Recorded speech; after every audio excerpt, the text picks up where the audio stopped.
Hey, Jeff Packer here, and welcome to the second quarter of 2023 market update for real estate. And hey, here's the thing. Everybody I know, it's all about shock and awe when they hear the update of what's going on in the real estate market.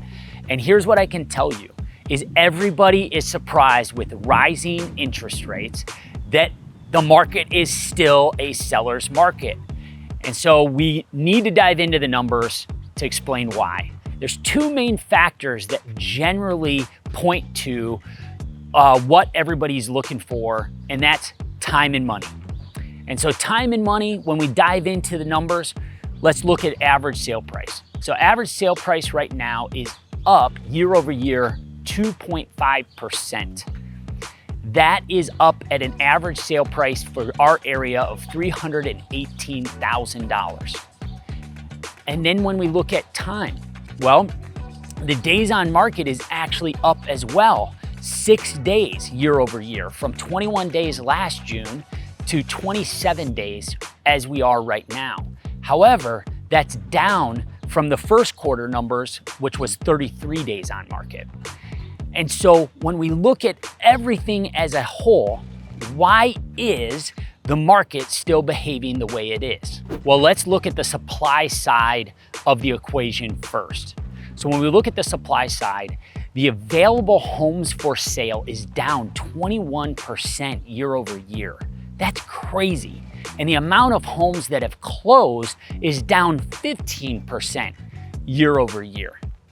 And if we look at the amount of homes on the market for the month of June in 2023, and we look at the last 10 years, the lowest amount of homes for sale in the month of June is this year, 2023. We've never seen lower number of available homes. So this is one of the leading causes to why the market is in the condition that it's in.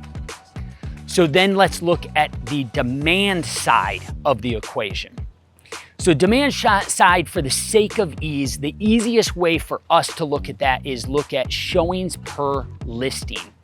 And right now, when we look at showings per listing, we're up about 2 more showings per listing year over year. Last June, it was 6.8 showings per listing. Right now, it's actually 8.6 showings per listing.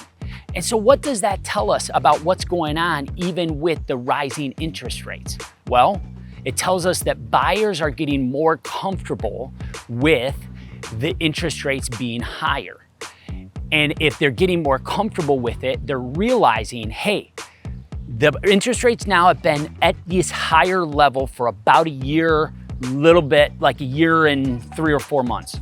And so with that, they're understanding that this is possibly the new normal. And if this is the new normal, then they're getting into the market because they're seeing rates continue to go up. They haven't plummeted like some have thought that it would. And so we can look at the supply and demand ratio, which is months supply of inventory. When we look at months supply of inventory, it has stayed the same. It's at 1.9 months supply of inventory, which is the same as it was last year. And so even with rates dropping, buyer demand may be increasing a little bit, we're still at what we would consider a seller's market. Because when we are at 3 months supply of inventory or less, we're in a seller's market. When we're at 3 to 6 months, we're in more of a balanced market. And anytime we're at 6 months or higher, we generally are in a buyer's market. And so as you can see with all of the stats that I've shared with you, the market continues to be a really hot real estate market for sellers. So here's the deal. We want to help you here at the Packer Group. And so click the link in the description below, and you can schedule a free consult with a member of our team. Because a real estate market that we're in right now, where we have rising interest rates, but we also have rising prices, you need an expert to guide you through this process. And we would love to welcome you home, Detroit. And I hope you enjoy my pet duck. This is Ducky, or also known as Quackers. She just needed a break. She needed a break from her kids. She needed a break from her husband. And so she just decided to take a walk with us. Do you want to go back this way?